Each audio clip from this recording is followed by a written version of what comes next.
Growing up, I always had a complicated relationship with my mother, Diane. She wasn't outright abusive, but she had this coldness about her, like she was never truly proud of me. I remember winning second place in a regional science fair once. I ran home excited to tell her. She barely looked up from her magazine and said, "Maybe next time you'll come in first." That was the kind of love I got from her. Conditional, measured, and always just a bit colder than I needed it to be. My little sister Riley, on the other hand, was her golden child. The pretty one, the bubbly one, the one Diane always introduced with pride. I never truly felt like I had a place in Diane's heart the way Riley did. I stopped trying after a while and just focused on my studies, got a scholarship, and moved away for college. It was during college that I met Zach, my first serious boyfriend. He was kind, funny, and thoughtful. He helped me feel seen in a way I never had before. When I graduated, I was proud to have him at my side, and most of my family showed up to support me. Diane was there too, though it was obvious she'd rather be anywhere else. That was the day Diane met Zach for the first time, and something shifted in her. She seemed almost fascinated by him. At first, I brushed it off as her trying to finally connect with me through my relationship. But then she started making weird comments. "You really scored big with someone like Zach," she said one afternoon. "He's so handsome, not what I expected for you." I laughed awkwardly, trying to ignore the sting, but it only got worse. During our family lunch after graduation, Diane looked straight at Zach and said, "Are you sure you're not just doing charity work dating my daughter?" Everyone froze. Zach looked mortified. I could feel my cheeks burning with embarrassment. That wasn't just a joke, it was a deliberate attempt to humiliate me. I calmly told her that her comments were inappropriate and creepy, and that I was tired of being treated like I was less than. For once, even my dad, who usually stayed out of things, looked furious. After that, Diane sent Zach a Facebook request. He asked me if it was okay to accept, and I told him it was his call. He accepted, trying to keep the peace. But from then on, she would occasionally message him, comment on his posts, nothing overt, but a little too friendly. Almost like she was trying to form a bond with him that had nothing to do with me. Zach once told me, "Your mom's jealous of you." I laughed it off. Jealous of me? Of what? But the more he pointed it out, the more I saw it, the undermining comments, the way she dismissed my accomplishments, and even her obsession with my relationships. It wasn't about concern. It was competition. Twisted, maternal competition. Eventually, Zach and I broke up. It was mutual, and we parted on good terms. Life just took us in different directions. Then 2 years ago, I met Ethan, the love of my life. Unlike anyone before him, Ethan made me feel safe, loved, and deeply valued. We had honest conversations about our dreams, and when we found out I was pregnant unexpectedly, we were overjoyed.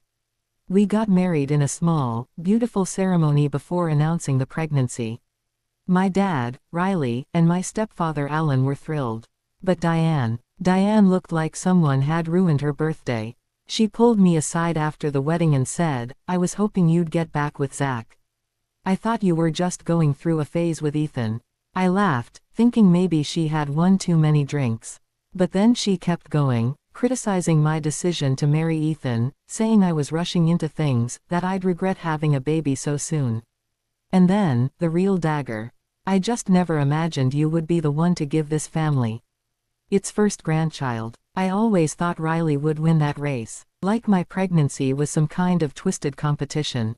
I told her, clearly and calmly, that if she truly saw my happiness and motherhood as an inconvenience to her social image, she wouldn't be part of our lives, or my child's.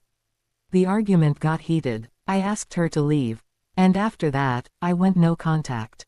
Diane bombarded me with messages, saying I was overreacting, blaming my pregnancy hormones, and demanding an apology. But for the first time in my life, I stood firm. Then came the baby shower. Riley hosted it, beautiful, intimate, filled with joy. Diane showed up, acting unusually tense. She kept checking the door, like she was expecting someone. Then the doorbell rang. Diane sprang up and said she had a surprise guest for me. I smiled politely, thinking maybe she had finally done something thoughtful. And in walked Zach, my ex. Everyone fell silent. I was frozen. Zach looked incredibly uncomfortable, like he didn't want to be there. Then Diane dropped her bomb. I brought Zach because I know you're settling for Ethan, she said loudly. Now that he's back, you don't have to ruin your life. Zach still loves you. It was so delusional, so inappropriate, that my jaw dropped. But before I could say anything, Zach stepped forward. I'm sorry to crash your shower, he said. But I needed to come here and tell you the truth. He turned to Diane. She's been harassing me for weeks. Messaging me nonstop. She told me Ethan wasn't good enough, that you were ruining your life. That I needed to come here and sweep you away. The room went dead silent. I only came because I realized how out of control she was, Zach continued. She needs to stop messaging me. And she needs to stop trying to sabotage her daughter's life. Diane's face turned beet red. She couldn't even defend herself. She's always been jealous of you, Zach added quietly. Even back when we were dating. I see now how deep it runs. He handed me a small baby gift and left. I thanked him, not because I wanted anything to do with him, but because he had exposed Diane for what she truly was, a saboteur in disguise. After he left, the party ended quickly. Everyone was shaken. Diane stood alone in the corner, humiliated. After that day, I cut all ties. So did Riley. Alan separated from her soon after. When he confronted her, she refused to apologize or admit wrongdoing.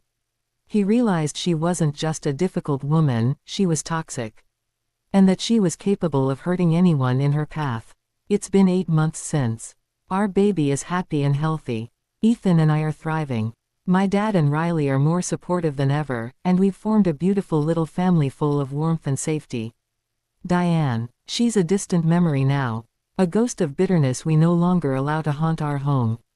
And for the first time in my life, I feel truly free.